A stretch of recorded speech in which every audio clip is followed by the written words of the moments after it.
Olá a todos, começamos o programa Ponto de Vista. Eu recebo aqui o professor de História Fabiano Duarte, a quem eu agradeço bastante ter aceitado o nosso convite, Fabiano. Fabiano, mês discutiu-se bastante a questão da Revolução Russa e o Brasil, de uma certa maneira, hoje, precisa conhecer um pouco as etapas que chegamos aqui. Parece que a gente não sofreu alguma influência do que aconteceu no mundo. A Revolução Russa de 1917, em que terreno ela conseguiu florescer? Agradeço o convite também, Wendel, e é um prazer estar aqui discutindo um tema tão importante nesse ano do centenário da Revolução Russa, né, que completou agora em novembro, no dia 7 de novembro. E o terreno da Revolução Russa de 1917 é um terreno, sem dúvida nenhuma, é o terreno do principal fato histórico do século XX. E eu diria assim porque você imagine que você tem um país com talvez uma das maiores, se não a maior população de analfabetos no início do século XX e que faz uma revolução, né, extremamente importante. Um país que você tem uma imensa maioria de camponeses, 80% da população de camponeses, que na verdade queria a pequena propriedade, mas que ao fim fez uma revolução socialista.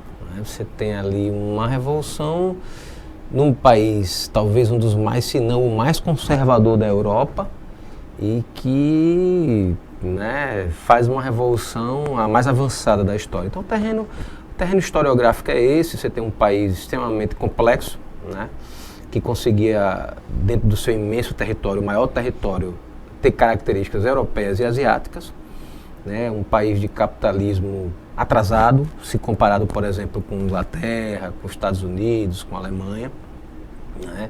Você tem uma imensa população no campo, ainda vivendo com situações praticamente feudais, né? Mas você tem na Rússia uma coisa que a gente precisa observar, já no final do século XIX e início do século XX, a construção de grandes centros urbanos. A população russa urbana, para você ter uma ideia, ela na virada do século XIX para o século XX, ela triplica, ela sai da casa dos 6 milhões para os 18 milhões. E isso muito concentrado, né, num país enorme, mas muito concentrado nas cidades, principalmente da parte europeia, né? Por exemplo, de Petrogrado, Moscou, Kiev. Então você tem aí locais que vão se tornar grandes centros urbanos operários, né? E com, por incrível que pareça, né, mesmo com o atraso cultural do czarismo, né, e com atraso cultural e econômico, né, dessa estrutura social toda, você já começava a ter o desenvolvimento ali, mesmo que dependente do capital europeu ocidental, mas um desenvolvimento considerável, né? E vale dizer ainda uma questão que é importante.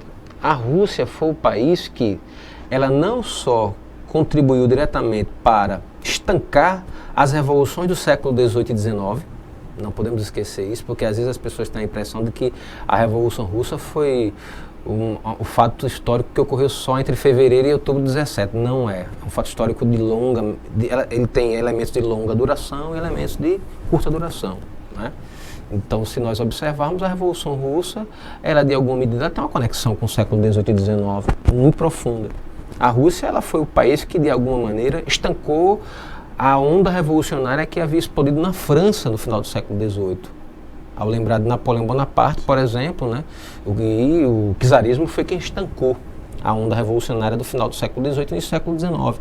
E daí para frente a Rússia ganha, vamos dizer assim, o título e o simbolismo de que era o bastião do conservadorismo na Europa. E aí com isso você abafa a transformação social, o progresso político, cultural, humano que aquela grande nação, que, como alguns historiadores costumavam dizer, era uma espécie de prisão dos povos. Você tinha ali dezenas de etnias, dezenas de línguas, né, ali vivendo sobre a batuta de um único poder, o poder dos Romanov, né, um Estado profundamente militarizado.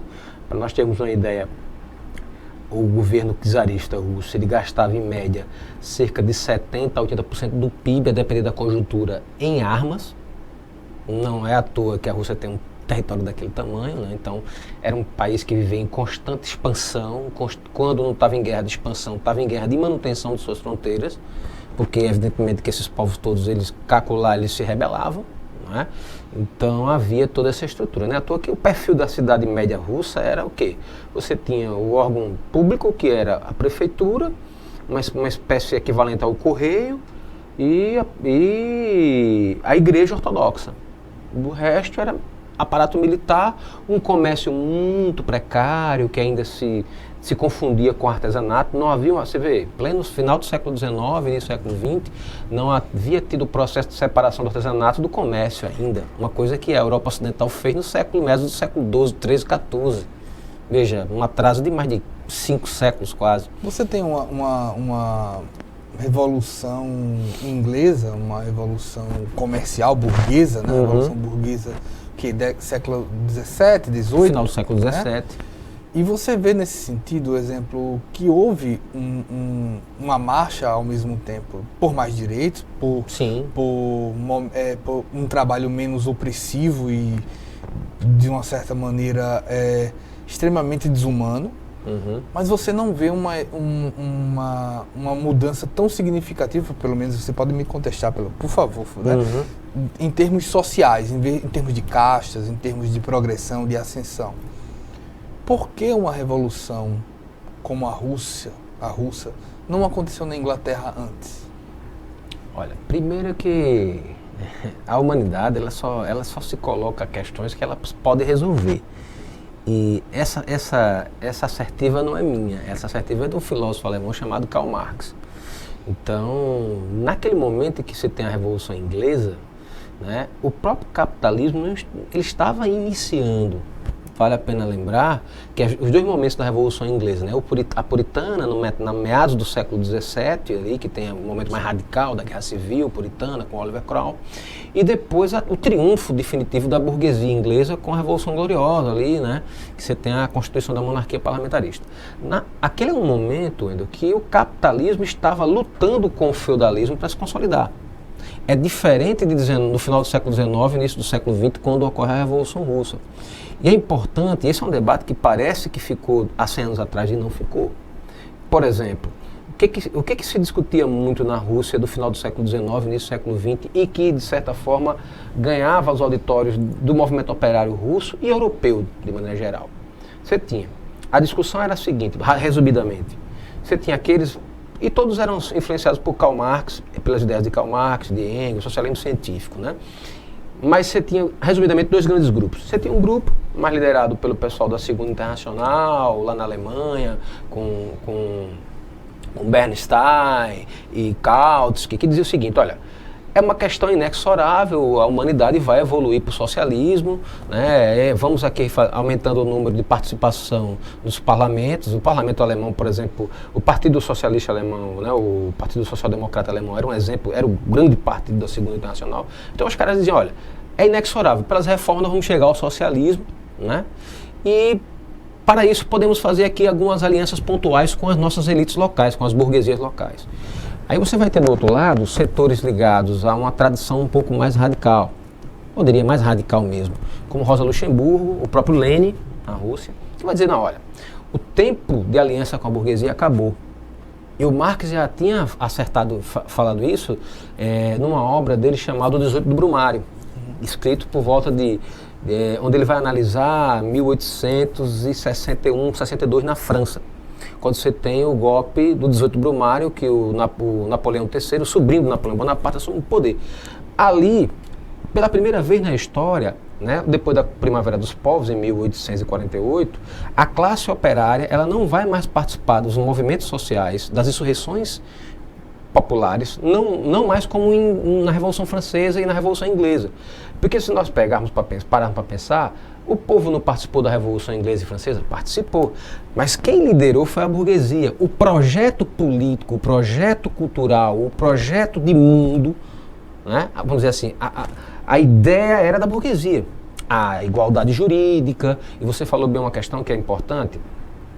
Se falava muito nas revoluções burguesas, inglesa e francesa, as maiores, da igualdade, todo cidadão era igual perante a lei. Isso é um lema que até hoje a gente fala, né? Só que quando foi feita a Revolução, que se consolidou o Estado burguês, que se consolidou as condições jurídico-políticas para o capital se expandir e se desenvolver, a classe trabalhadora começou a perceber que era igualdade para quem tinha o capital. A classe trabalhadora ficou de fora. Não é à toa que quando a gente pega as leis que foram promulgadas logo após a Revolução Inglesa, logo após a Revolução Francesa, ao capital se podia tudo, ao trabalho nada. Não à toa que a revolução que vai estourar de 1848 em diante, Wendel, as revoluções vão ganhar essa natureza. Não vai ter mais revoluções no sentido liberal. Um outro país que ainda vai ter o conteúdo nacional, a ideia da libertação nacional ainda muito forte. Mas, de maneira geral, pode observar. Não à toa que você tem em 61 a França, 1861, o golpe do 18 Brumário, porque não foi outra coisa, a burguesia francesa, a burguesia mais revolucionária da Europa, sim, amedrontada com o proletariado agora, que o proletariado agora não era mais um coadjuvante. O que está em jogo? Voltando ao debate que estava rolando na Europa, no final do século XIX e do século XX, entre qual era a natureza da revolução? O grande debate, que até hoje está em voga esse debate, trazendo esse debate para os dias de hoje. Qual é a natureza da transformação social? Qual é a natureza da revolução, por exemplo, nos dias de hoje? É uma revolução meramente democrática? É uma revolução meramente democrática liberal? Ou é uma revolução socialista? Esse era o debate que, vamos dizer assim, incendiava os auditórios na Europa no final do século XIX e do século XX. E não é à toa que nós vamos ver que a Revolução Russa, na verdade, ela tem dois grandes momentos, fevereiro e outubro. E vai aparecer nesses dois grandes momentos exatamente esse debate. Exatamente esse debate. Então, e aí voltando àquela reflexão sua muito boa, por que a Revolução Inglesa não foi uma revolução socialista? Porque o socialismo não era um horizonte ainda. O capitalismo não tinha se consolidado, não tinha se estruturado para que a gente chegasse à conclusão de dizer, olha, não é o capitalismo que vai resolver as questões fundamentais da humanidade. Como hoje, por exemplo. Hoje é possível a gente dizer isso. Hoje é possível a gente dizer que, poxa, o capitalismo se desenvolveu, amadureceu, né? Eu estou entre aqueles intelectuais que consideram que o capitalismo chegou ao seu estágio de maturidade nessa virada exatamente do século XIX para o século XX. Claro que ao longo do século XX o capitalismo mostrou uma elasticidade muito forte também, e até hoje mostra, né? Eu também acho que a mudança de forma social, de forma de estruturação social, não vai ocorrer de maneira, vamos dizer assim, evolutiva, sem uma intervenção humana, sem os trabalhadores, sem a sociedade se organizar. Se a gente deixar do jeito que está, vejam hoje, por exemplo, hoje, trazendo um pouco para o dia de hoje, a gente tem uma situação que as 10 pessoas mais ricas do mundo concentram quase que 40% do PIB mundial. Veja, em pleno o regime capitalista, aquele que derrubou o feudalismo nas revoluções inglesa e francesa, exatamente porque havia uma distorção social profunda nos três estados, o primeiro estado com o clero, o segundo estado com a nobreza, que tinha todas as riquezas e privilégios da sociedade, enquanto o terceiro estado, que tinha a burguesia e o povo, vivia na miséria, pagando os impostos no caso da burguesia e o povo. Então, veja, aquilo levou à revolução do final do século XVII e do século XVIII. Né? Veja que hoje você tem uma situação que, se compararmos do ponto de vista da distribuição meramente da riqueza, ainda é mais absurda. Numa sociedade como a nossa, você tem uma situação em que 10 pessoas concentram na sua mão, né, quase que na metade da riqueza do mundo. Isso é inaceitável, inimaginável. Parece uma coisa de ficção científica, mas não é verdade, é realidade. Né? Então, essa é uma das questões, né, por não ter sido socialista. Mas, em grande medida, como todas as revoluções progressistas, claro, ela para a época, a Revolução Inglesa ela foi avançada, porque a questão da igualdade jurídica naquele momento ela era importante. Né? Não era possível a gente pensar, por exemplo, o socialismo na Revolução, por exemplo, Russa 17, nem hoje, se não tivesse ali naquele momento do final do século XVI, Há quem diga que não existiria a Revolução Francesa sem a Revolução Sem dúvida, porque a história é um processo. Né? Apesar da gente viver numa conjuntura atual de pós-verdade e de muita mentira nas redes sociais, onde as pessoas soltam informações que não têm objetividade nenhuma, porque as pessoas acham que história não tem objetividade. História é só uma questão de opinião pessoal. Então, e se for uma opinião de uma pessoa que eu gosto, é história. Se não for, não é história. Não é assim que funciona. A história, como qualquer outra ciência, ela tem as suas regras, tem as suas objetivações. Né? Então, esse é o terreno que você vai ter ali no final do século XIX, um forte debate no movimento socialista. E assim, mais perto até da Rússia, você tem a Alemanha, né? A Alemanha, no caso, ali é a Prússia ainda, não é? Já ou deixando de ser a Prússia. A partir de 1871, ela já é a Alemanha, né? Porque você tem ali aquele... E aí, bem bom você lembrar isso, porque exatamente outro movimento popular muito forte explode na França, em Paris, enquanto você tem Napoleão III já chegando aos seus últimos dias de governo. Então você tem, né, uma situação muito grave na França. A França entra em guerra com a Prússia, ali a Prússia de Otto von Bismarck. Então, no meio dessa guerra, explode outra insurreição popular na França. E dessa vez, essa insurreição ela é claramente anticapitalista, claramente socialista comunista. Ela tem, né, à toa, uma das primeiras medidas revolucionárias de Paris, na Comuna de Paris, é incendiar os cartórios em Paris. Por quê? Porque é a ideia de você abolir a propriedade. E era nos cartórios que estavam os títulos de propriedade. Veja a ingenuidade também, é claro, a imaturidade do movimento operário. O movimento operário estava amadurecendo, nem à toa que, se a gente lembrar, a história do movimento operário está muito colada à história da Revolução Industrial. Então, né? E trazendo para o Brasil, o movimento operário brasileiro ele é ainda mais jovem do ponto de vista político. Nós fizemos a nossa grande experiência política agora, com os 4 governos do PT. 4 não, né? Um foi interrompido de maneira, né, enfim, questionável. 3, né? Então, veja, nesse cenário, no final do século XIX, você tem, por incrível que pareça, no país que menos se tinha, talvez, liberdade política, né? Porque a Rússia entra no século XIX com uma ditadura absurda, uma ditadura que lembrava as monarquias, era uma monarquia absolutista, que tinha a mais poderosa polícia secreta do mundo, né? Que inclusive a Ucrânia do czar Nicolau, ela serviu de modelo e exemplo para a Gestapo do Hitler, para a Scotland Yard da Inglaterra. A própria CIA, de grande medida, vai absorver as experiências do serviço secreto do czarismo.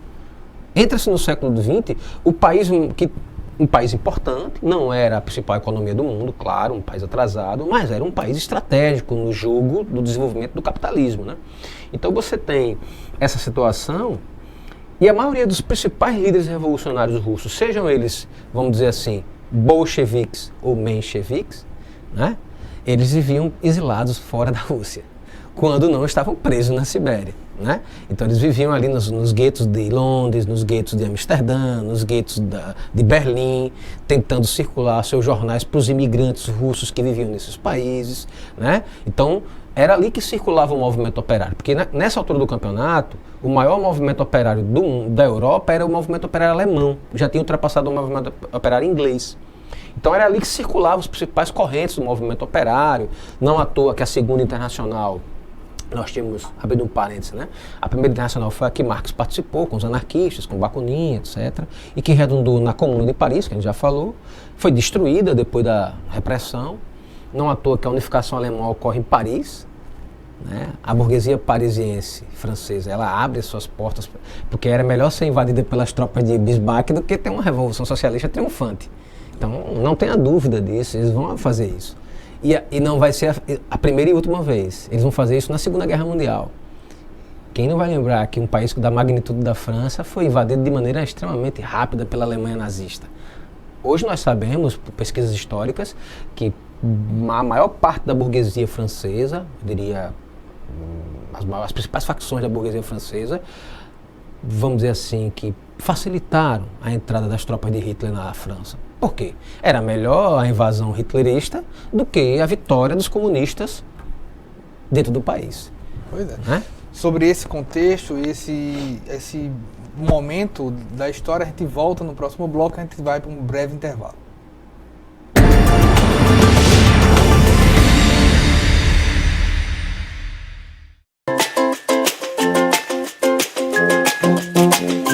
Você sabia que o Brasil é o campeão da lista de países que sofrem fraudes na internet, também conhecidas como phishing?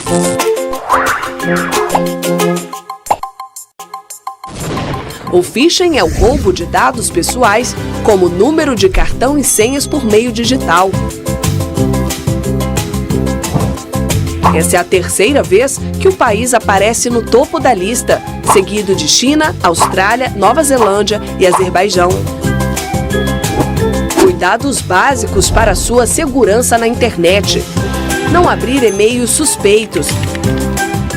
Fazer downloads apenas de fontes conhecidas. Utilizar sempre o antivírus, que deve estar atualizado. Quer mais informações como esta? Acesse facebook.com/mpfederal.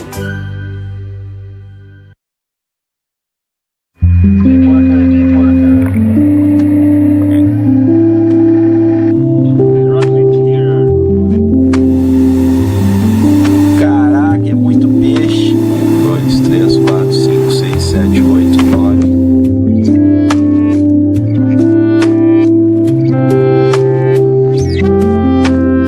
Esse novo bioma, esse ecossistema único no mundo, pode ser afetado em caso de um vazamento.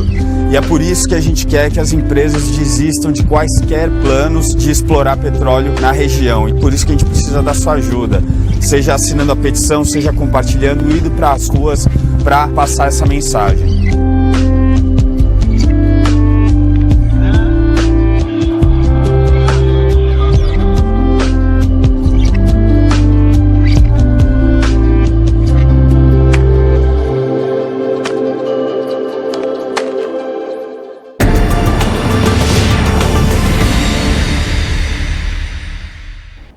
Voltamos com o programa Ponto de Vista. Eu estou aqui com o professor de História, Fabiano Duarte. Estamos aqui falando da Revolução Russa de 1917. Quando se lê sobre a Revolução Russa de 1917, professor, muito se fala que tipo o operariado, ele era oprimido e queria um governo, um país mais democrático. Esse povo queria que democracia? Realmente, a situação democrática da Rússia pré-17, ela era, como a gente já conversou no primeiro bloco, ela era inexistente. Você não tinha democracia, né? Era um governo autocrático e, óbvio, você tinha, o czar tinha como grande aliado seu a Igreja Ortodoxa para poder, inclusive, vamos dizer assim, criar esse caldo cultural, justificar, inclusive, o poder dele, que emanava de Deus, etc, etc, né? Enquanto que a maior parte das nações europeias desenvolvidas já viviam democracias liberais, com partidos operários, inclusive, como a gente já lembrou, do Partido Operário Alemão, né, do Partido Social Democrata Alemão, que era um partido que crescia muito e não à toa. Uma coisa é a gente achar que um partido operário, um partido de esquerda de operário vai mudar pelo parlamento hoje, com todas as experiências dos últimos 100 anos. Uma coisa é você, no final do século XIX, o Partido Social Democrata Alemão. Ali as pessoas acreditavam genuinamente que era possível mudar o mundo, ou seja, você fazer uma transição do capitalismo para o socialismo via, vamos dizer assim, reformas no parlamento. Ora, você tinha a ideia simples, claro, de maneira resumida, de que, olha, nós temos a maioria dos votos, somos operários, somos a maior parte da população, temos um partido operário, vamos eleger nossos mais deputados, vamos ganhar a maioria nos parlamentos e vamos mudar o mundo com reformas gradativas e paliativas. Por isso que se havia a crença de que inexoravelmente chegaríamos ao socialismo. Agora, isso há 100 anos atrás. Passamos por todas as experiências do século XX e me parece, e o Brasil foi retardatário nisso aí, por conta da sua posição no capitalismo internacional, na divisão internacional do trabalho, né? Imagine, se a Alemanha é um país de capitalismo tardio comparado com a Inglaterra e a França, o Brasil é um capitalismo hiper tardio. Porque, vamos imaginar, o Brasil só se tornou um país industrializado plenamente já nos anos 70 praticamente. Entre a década de 50 e 70 que nós vamos se tornar uma nação urbana industrial. Então a gente praticamente ontem, né? E a nossa primeira grande experiência do ponto de vista do movimento operário foi agora. Percebe a juventude do nosso movimento? Uma curta experiência. É uma curta experiência, comparado com a Europa, por exemplo, né? Então, a Rússia, ela tinha essa dificuldade, mas ainda assim, é preciso dizer, tinha um poderoso movimento operário. Isso é importante, porque outra coisa também que se diz, a forma como se passa a história, né? Parece que foi algo que aconteceu só em 17, não foi. Pra vocês terem uma ideia, a Rússia ela só vai abolir a servidão na década de 60 do século XIX, mas foi por conta de uma profunda mobilização popular que acossa o czar e faz com que ele legalmente, porque veja, até a década de 60 do século XIX era legal você ter servos. Como no Brasil, até 1888 era legal ter escravos.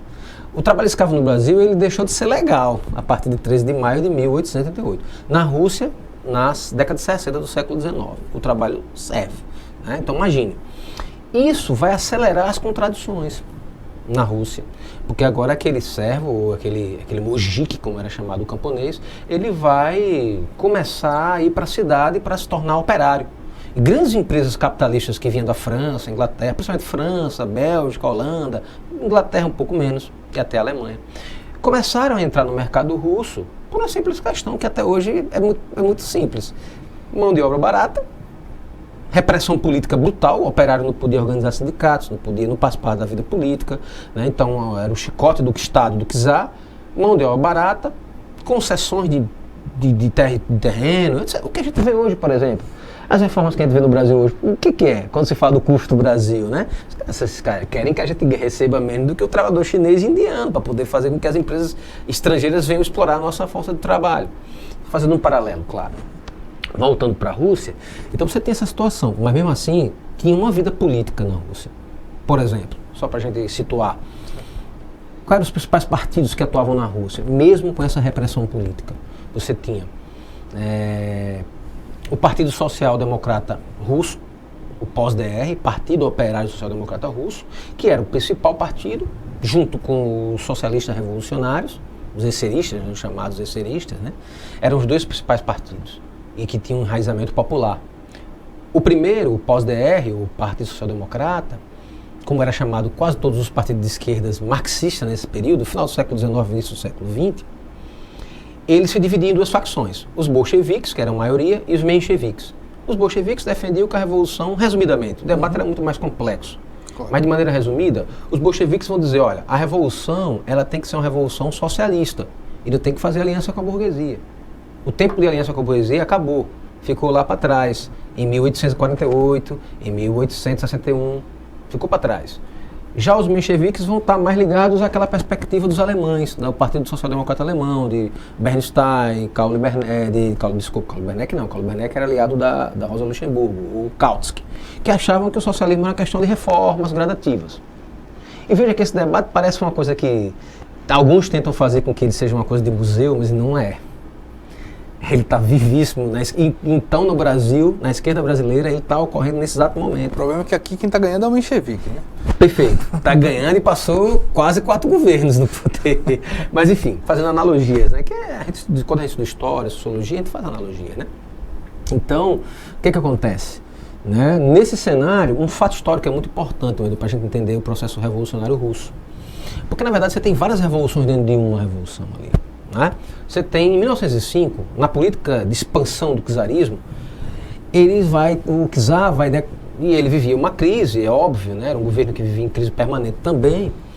E a forma que o czar sempre procurava resolver suas crises internas na sua nação era estimulando o nacionalismo eslavo, o pan-eslavismo. Então ele, nessa onda do pan-eslavismo expansionista dele, ele deflagrou uma guerra com o Japão, a famosa guerra russo-japonesa, para disputar a região da Manchúria, uma região estratégica, né, por questões de matéria-prima e localização também, geográfica e tal.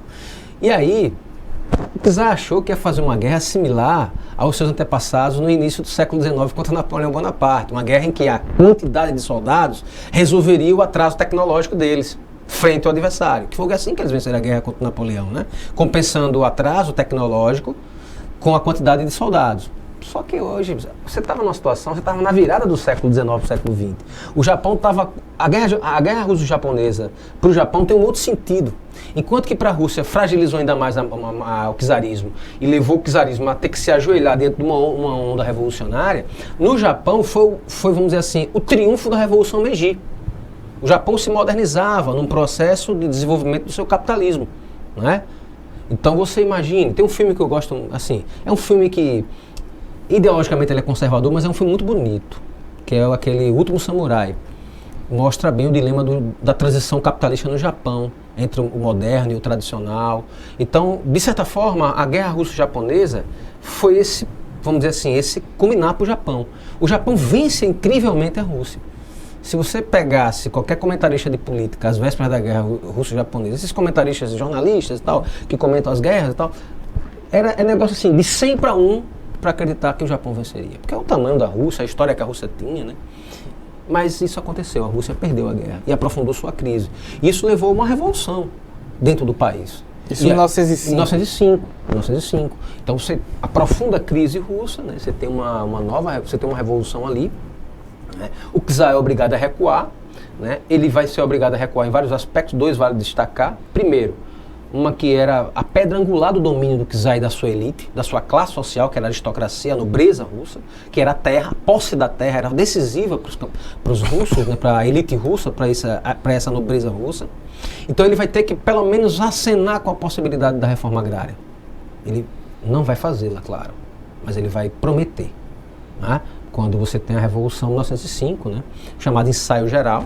Então ali você tem um momento que o czar vai ter que ceder um pouco de poder, pouquinho, mas vai ter que ceder mediante essa insurreição popular. Tem o famoso Domingo Sangrento, em que ele vai usar os cossacos para esmagar uma passeata pacífica, né? Imagine você que você tem uma passeata que era encabeçada, por incrível que pareça, por setores populares ligados à Igreja Ortodoxa, que iam pedir uma audiência com o czar, e o czar responde com a tropa dele, os cossacos, e massacra aquela... Era na sua maioria mulheres, velhos e crianças, que tinham inclusive participado momentos antes de missa e depois tinham ido lá fazer uma caminhada. E isso vai incendiar o movimento operário que já vinha em ebulição, né? Então o czar, diante dessa situação, o que ele faz para tentar conter? Aposta no nacionalismo eslavo e ao mesmo tempo acena com a possibilidade de promessas. Quais são elas? Reforma agrária, a mais sensível, que vai mais mobilizar o povo russo, que é um povo camponês, é um povo sem terras, de servos que estavam sendo expulsos de suas tradições, famílias que viviam ali há gerações. Era um sistema feudal. Então o avô, o pai, o filho, o neto, mesmo como servo, o cara estava naquela terra. Então, com o desenvolvimento do capitalismo, com o fim da servidão, muitas gerações de camponeses estavam sendo o quê? Expulsas de suas terras.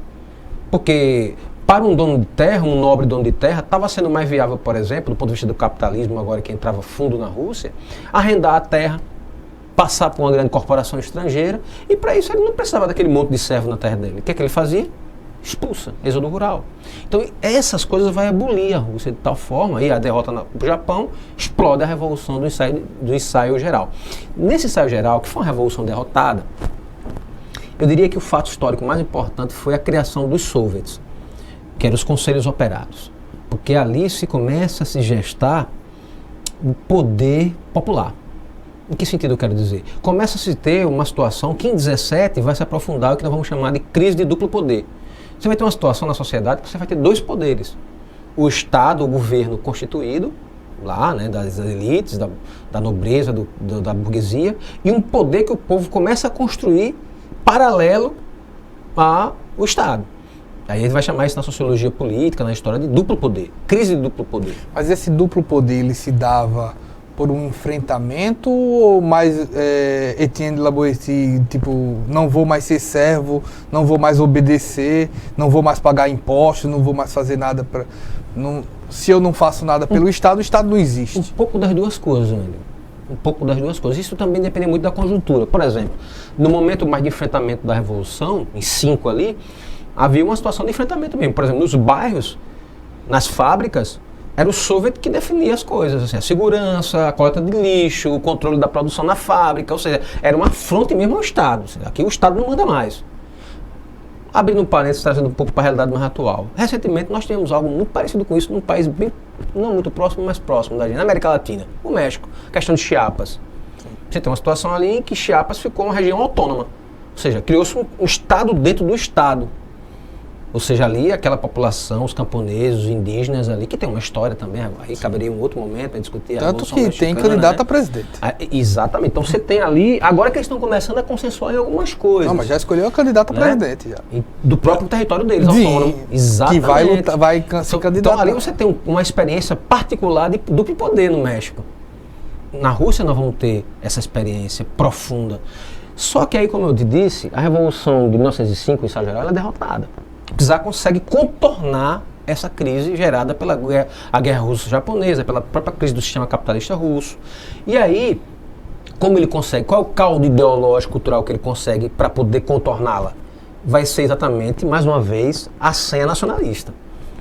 Agrupar todo mundo, o nacionalismo, e a reforma agrária vai ficando para trás, como uma promessa, né? O parlamento que se cria, você vê, o parlamento russo foi criado em 1905 com a Duma, né?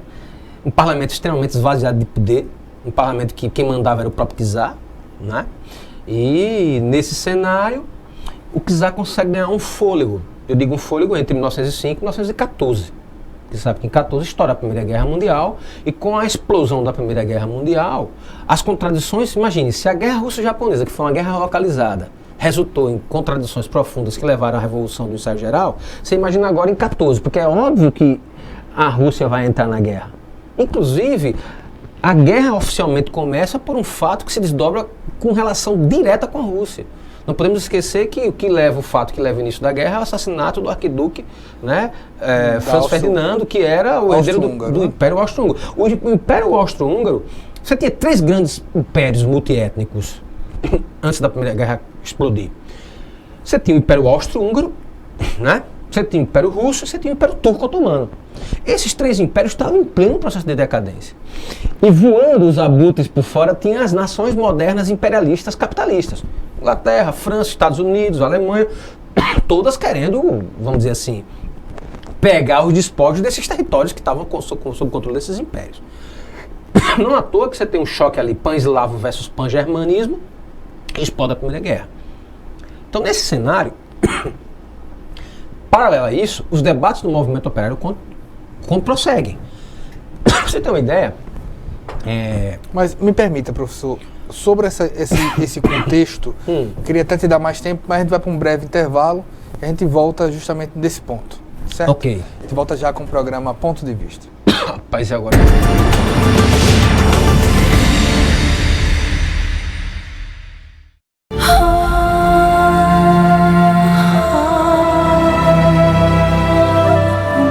O que é urgente para você?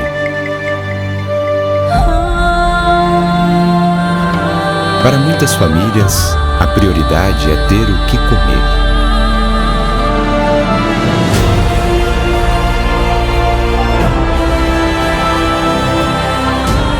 Muito triste aqui, sem água. Porque eu não estou comendo quase, eu como bem pouco. Já estava sem nada, né, praticamente, quase no final do mês, aí vai acabando tudo. Fico muito feliz, né, que nós recebemos essa cesta e vamos se alimentar com ela.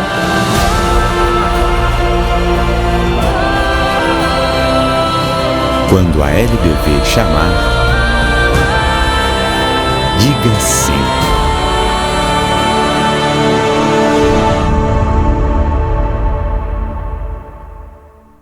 Se tem algo que precisamos ficar de olho, é na segurança das nossas crianças e adolescentes. Violência sexual, uso de álcool e drogas, trabalho infantil, situação de rua e desaparecimento de crianças são exemplos do que precisamos prevenir e denunciar. Disque 100 e denuncie qualquer violação dos direitos das crianças e adolescentes. Baixe também o aplicativo Proteja Brasil no seu celular. Respeitar, proteger, garantir.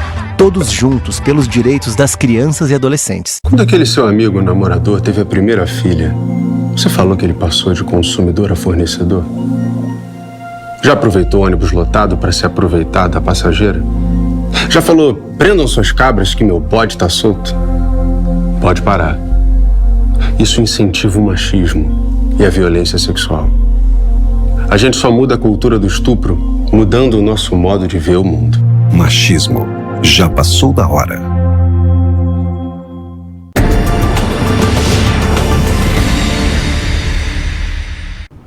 Voltamos com o programa Ponto de Vista. Eu estou aqui com o professor de História, o Fabiano Duarte. A gente falava do momento da Revolução. Tinha um movimento até na Primeira Guerra Mundial, o pan-eslavismo e o pan-germanismo. Como eles se configuraram para esse avanço e eclodir a Revolução Russa? Então, exatamente como a gente vinha discutindo no bloco anterior, o czar, ele vai mergulhar na Primeira Guerra Mundial com a sua política belicosa nacionalista, né? Então, isso vai mexer profundamente com o movimento operário, né? E aí os debates que já vinham acalorados, né? Ele vai imagine, você citar, o movimento operário agora vai estar diante do seguinte dilema. A guerra está em curso, estamos chegando a 1914, os países deflagram guerra depois do assassinato do arquiduque, Franz Ferdinando, né? E aí o dilema do movimento operário, por exemplo, no caso do Partido Social Democrata Alemão, o dilema era, votar a favor dos créditos de guerra para apoiar a sua burguesia a ir para a guerra, né? Ou seja, era uma guerra da burguesia, era uma guerra das potências imperialistas, era uma guerra, a Primeira Guerra Mundial era uma guerra essencialmente por quê? Por matéria-prima barata, mão de obra barata e mercado consumidor. Diferente das primeiras fases do capitalismo, no século XV, XVI, XVII, o capitalismo entrava em sua fase madura, né, a fase do monopólio, e agora não mais ele buscava se expandir para trazer metais preciosos para os grandes centros. Pelo contrário, agora a luta era para expandir capital, abrir multinacionais, expandir ferrovias, abrir sucursais de bancos. Enfim, essa é a natureza da Primeira Guerra Mundial, né? Então você tem uma guerra essencialmente imperialista e quem vai morrer são os operários nas trincheiras, camponeses e operários. E uma guerra profundamente tecnológica agora, né? Uma guerra que a humanidade jamais, não é à toa que a humanidade vai batizar a história vai batizar de a Grande Guerra Mundial. Não é à toa, né? Então, morrem milhares de pessoas, uma velocidade muito grande, né? Então, esse é o dilema que o movimento operário está enfrentando. Então, aquele debate que a gente falou no bloco anterior, entre os bolcheviques e os mencheviques, que na verdade os bolcheviques eram os revolucionários, os mencheviques os reformistas, né? Então aquele debate vai ganhar mais uma dimensão profunda, que agora é assim, e aí, vamos ficar a favor das nossas burguesias? Vamos marchar com a ideia nacionalista? Ou o movimento operário vai assumir uma tarefa internacionalista e assumir como sua luta a luta contra o capital em todos os lugares do planeta? Esse é o dilema que o movimento operário está colocado. E nesse momento, algumas figuras vão ganhar destaque, né? Na Alemanha, por exemplo, Karl Liebknecht, que era parlamentar do Partido Social Democrata Alemão, ele vai ganhar o destaque porque ele vai contrariar a direção do Partido Social Democrata, ele vai votar contra as verbas para a guerra, vai fazer a denúncia muito incisiva, junto com Rosa Luxemburgo, e isso vai custar inclusive a vida deles, eles vão ser assassinados por isso. Né? Porque imagine que a situação do Karl Liebknecht e da Rosa de Luxemburgo, eles vão ficar numa situação que tanto o partido deles, a esquerda social-democrata alemã, vai perseguir eles, como a direita. Porque você estava num momento em que o país estava conflagrado, ou seja, guerra, e os caras estão dizendo, olha, nós somos contra a guerra. Então você desagrada o próprio partido e desagrada a direita que estava ali na guerra. Né? Então você tem essa situação. Então eles foram mortos. Né? Na Rússia, isso vai resultar na divisão do Partido Social Democrata também, ou seja, em bolcheviques e mencheviques. Só que bolcheviques, no termo na Rússia, significa maioria. E menchevique, minoria. A gente aprende isso nos livros didáticos, né? Só que tem um detalhe, que os livros didáticos não explicam bem. Que é o seguinte, os bolcheviques eram maioria dentro do partido. Fora do partido, na sociedade civil, eles não eram maioria. Quem tinha mais influência, quem tinha mais direção, quem dirigia mais sindicatos, movimentos de camponeses eram os mencheviques e os esseristas, os socialistas revolucionários. Esses tinham mais influência. Os primeiros no movimento operário e os segundos no movimento camponês. Ou seja, os esseristas eram majoritários nos movimentos camponeses, né, e os mencheviques nos operários. E os bolcheviques, eles começavam a ter uma certa influência, mas ainda não eram majoritários no movimento social. Isso já em 1917. Isso já entrando de 15, 16 para 17. E aí, engraçado, você tem o país... A Rússia é um país que entra em 17 com uma população de mais ou menos de 5 a 6 milhões de crianças abandonadas na rua. Isso já era um salto que vinha da própria contradição e bagunça que era a economia russa. Né? Quando termina a guerra em 18, esse número ele aumenta, dobra praticamente. Crianças abandonadas, ou seja, crianças que não tinham casa, não tinham pais, órfãos, enfim, né? Por conta das guerras, enfim. Né? Então você imagina, e era um país que tem uma taxa de analfabetismo enorme. Entre os homens, a cada 10 homens, 7 eram analfabetos. A cada 10 mulheres, 9 eram analfabetas. Então era uma taxa de analfabetismo, e esses dados que eu estou dando aqui para você, eles são dados do censo, do último censo que o governo do czar Nicolau II fez. Isso não tornaria mais difícil aplicar as ideias de Marx? As teorias de Marx? É aí onde é que está, cara. Porque Marx também nos ensina uma questão que é muito importante. Essas questões não dependem da ilustração do povo. Se fosse assim, a gente sempre espera que as sociedades mais civilizadas, que têm mais acesso à educação, né, elas resolveriam, né, essa questão da desigualdade. Veja, por exemplo, vou dar um dado da atualidade para provar que o simples e puro acesso à educação não resolve as questões sociais e as contradições. Por exemplo, no Brasil, as mulheres, por exemplo, todo mundo sabe, são dados aí, tem pesquisas, várias pesquisas, que as mulheres, mesmo tendo o mesmo grau de instrução e ocupando espaços no mercado de trabalho, elas recebem menos que os homens. E vou usar um dado mais recente. As mulheres hoje conseguem, elas superaram os homens em termos de nível superior. Hoje tem mais mulheres com nível superior no Brasil do que homens. A gente vê isso na sala de aula das universidades, institutos federais, faculdades, né? Você tem mais mulheres frequentando faculdades com mais diploma superior.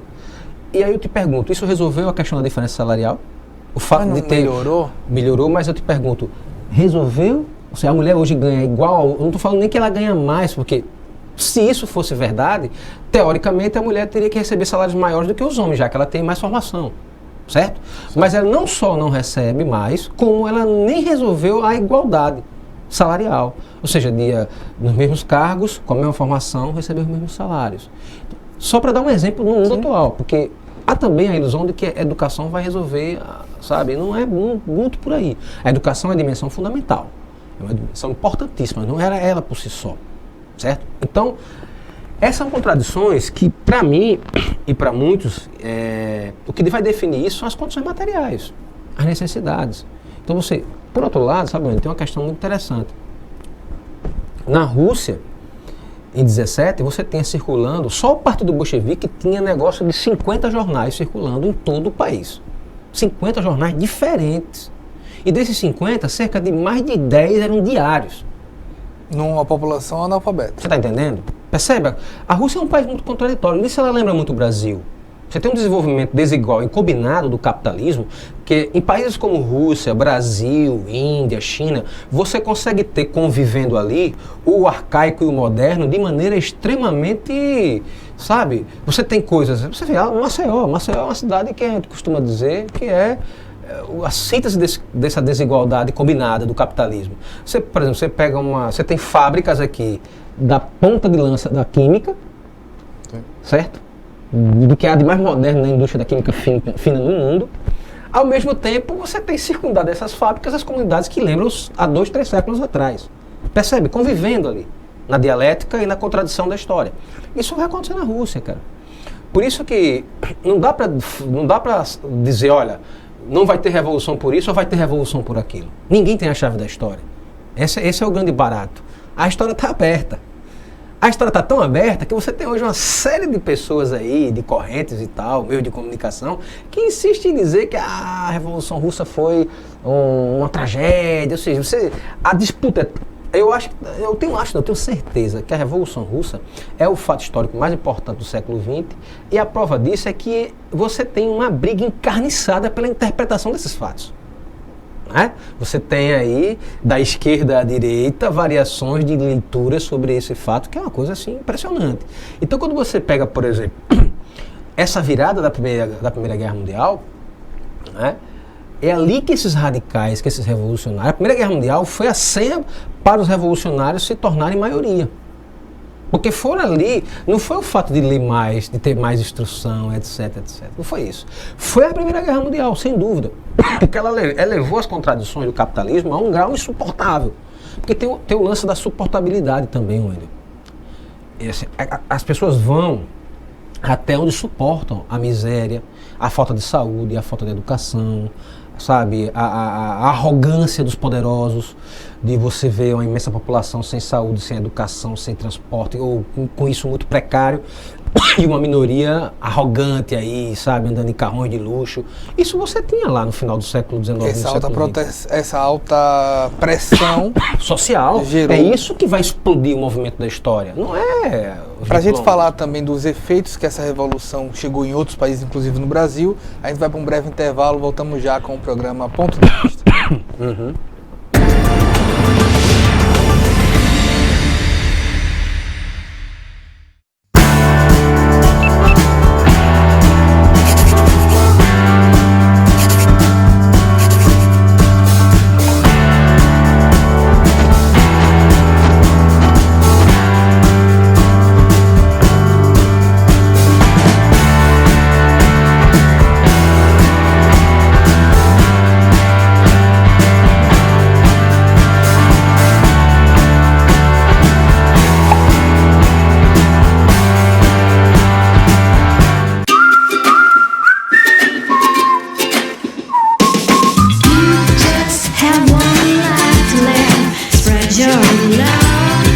One says I can.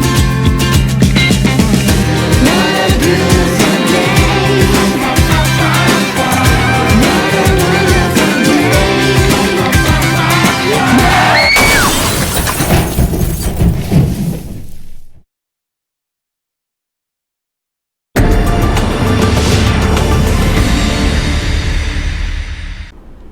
Voltando com o programa Ponto de Vista, estou aqui com o professor de História, o Fabiano Duarte. Essa Revolução Russa ela teve desdobramentos também em outros países, inclusive o Brasil. Quais os efeitos da Revolução Russa aqui no Brasil e em Alagoas especificamente? Olha, os efeitos foram, sem dúvida nenhuma, assim, primeiro o fato de que os russos deram um exemplo, no sentido de que, eu não diria nem um exemplo, mas uma lição de que era possível, né, fazer uma revolução popular, uma revolução proletária, socialista. E isso, como uma onda, vai se espalhar pelo mundo. Isso vai ter uma repercussão muito grande, né, no mundo, porque, imagine, você tem uma revolução que vai se arrastando pelo século XIX, chega no século XX, tem né, com a guerra mundial. Ela tem dois momentos decisivos. Em fevereiro você tem uma revolução mais democrática, liberal, menchevique, né? E que, à medida que as contradições não se resolviam, os bolcheviques vão conseguir tomar o poder. E o detalhe é que, se compararmos a Revolução Russa com a Revolução Francesa e Inglesa, ela não matou quase ninguém. Se fala muito que a Revolução Russa foi violenta, os comunistas como criancinha, né, e tal. Mas se você pega os dados, no dia da tomada do poder no Palácio de Inverno, no dia 7 de novembro, no nosso calendário, e 25 de outubro lá, no calendário russo, não morreu ninguém que se tenha registro na história. Agora, é claro, você tem o processo posterior a isso, né? E nesse processo eu gostaria de destacar algumas coisas que influenciaram muito o Brasil e o mundo. Por exemplo, em plena, assim, entre 18 e 21, a Rússia sofreu uma invasão brutal, né? É preciso dizer isso, né? O que começou como uma guerra civil entre o Exército Vermelho da Revolução, né, organizado por Trotsky, né? Você tem ali dois grandes personagens da Revolução Russa, Lenin e Trotsky, né? O Trotsky vai organizar esse Exército Vermelho, vai enfrentar o Exército Branco, né, que reunia os czaristas, vai reunir ali os liberais, o próprio pessoal que tinha sido derrubado do poder. Mas ao tempo que fazia essa... E as potências imperialistas todas apoiaram esse Exército Branco. As potências que, inclusive, estavam em guerra entre si. Potências se juntaram e invadiram a Rússia. Então isso foi uma coisa brutal. E começa-se, porque olha, eu fiz uma pesquisa recentemente, agora nas semanas de comemoração da Revolução Russa, eu fui para o arquivo público e fui pesquisar no jornal lá, o jornal, se eu não me engano, e eu fui ver quais jornais que circulavam diariamente em 1917 em Alagoas, para ver como é que tinha repercutido a Revolução Russa na imprensa alagoana. E aí eu só consegui no arquivo lá um jornal, se não me engano, um jornal de Alagoas. Era o único que tinha tiragem diária. Então eu conferi dia do ano de 1917, todos os dias que tinha na coleção lá. E por incrível que pareça, ela repercutiu de maneira muito ainda, em 17 em si, ela repercute de maneira ainda muito tímida. A imprensa local e nacional, ela saúda, de certa forma, a Revolução de Fevereiro, porque caiu a monarquia e aqui havia uma... Não podemos esquecer que estavam com pouquíssimo tempo de que a nossa república havia sido proclamada. Então aqui, vamos dizer assim, eventos republicanos, seja positivista, liberal, enfim, favoráveis. Então saúda-se a Revolução de Fevereiro, menchevique. Mas quando a Revolução, né, não consegue, né, no viés liberal, resolver seus dilemas, e que quem toma o poder são os trabalhadores agora mesmo, isso vai fazer com que a coisa vá mudando. Né? Então, por exemplo, uma coisa que a Revolução Russa fez, eu diria que vale assim destacar, e eu vou destacar isso por ser professor, é a questão da educação. A Rússia, que os dados que eu vinha dizendo nos blocos anteriores, a Rússia ela vai conseguir erradicar entre 1918 e 30 o analfabetismo. Vai se criar uma rede gigante. Um país é o maior país do mundo, um país que ele é ao mesmo tempo europeu e asiático. Você vai se criar uma rede de creches, né, públicas. Você vai ter uma rede de escola infantil pública, você vai ter uma rede de universidade pública, você vai ter tudo isso sofrendo o maior bloqueio econômico, político, ideológico, cultural da história. E militar. Porque até 1921 a Rússia estava sendo atacada. Né? E isso está ocorrendo. né? Então, essas transformações, por exemplo, grandes inovações no campo da pedagogia, a ideia do trabalho como princípio formador, a ideia da politecnia, que são discussões que Marx fazia no século XIX e que os russos vão colocar em prática com Krupskaya, com pedagogos importantes como Shugin, Pistrak, que vão desenvolver ideias. Quer ver, no Brasil isso repercute na educação rapidamente. Rapidamente o Estado brasileiro percebe que era importante se preocupar com a educação para os trabalhadores. Nem que fosse para evitar que os trabalhadores fossem influenciados por ideias anarquistas e marxistas. Mas era preciso o Estado se preocupar com o currículo educacional dos trabalhadores. Porque a Rússia estava dando exemplo. E você vê que o desdobramento disso, eu diria de alguma forma, uma influência notável no Brasil é a Semana de Arte Moderna. Grandes personalidades. Em 1922 é a fundação do Partido Comunista Brasileiro, que é, vamos dizer assim, signatário direto da Revolução Russa no Brasil, né? Então você tem personalidades intelectuais que vão pensar a partir das conquistas que a humanidade... Porque por mais que você tenha divergências com a Revolução Russa, eu vejo que hoje ela é muito mais do que um exemplo, ela é uma lição para a gente, né? Porque as conquistas no campo da educação, você vê, na década de 50 e 60, após a Segunda Guerra Mundial, você vê, as conquistas tecnológicas da União Soviética é algo assim, que é para se estudar, que até hoje dão contribuições. Eles vão mandar os satélites primeiro, eles vão mandar os primeiros seres vivos com a cachorrinha, né? A cachorrinha laica, vão mandar o primeiro astronauta, sabe? E eu não vou nem entrar no mérito da questão do astronauta americano que vai à Lua, porque há quem questione. Mas, enfim, o que é certo é que na corrida tecnológica, um país que entra no século XX como um país de lavadeiras e camponeses, né, nenhum país, isso é um desafio histórico, nenhum país da história da humanidade conseguiu fazer tantas escolas, hospitais, casas, num curto espaço de tempo. E eu estou pensando no capitalismo do século XIII ao século XXI. Isso no espaço de tempo da metade do século XX. Percebe? Então, não é qualquer coisa. Foi só uma revolução para fazer isso, né? E aí, nesse sentido, que eu acho que a Revolução Russa é uma lição. Em Alagoas, cara, você vai ter também gente, intelectuais, personalidades, que vão pensar, vão influenciar a produção cultural, historiográfica, filosófica. Você vê, por exemplo, uma grande figura que é muito pouco conhecida pelos alagoanos, que é o Otávio Brandão.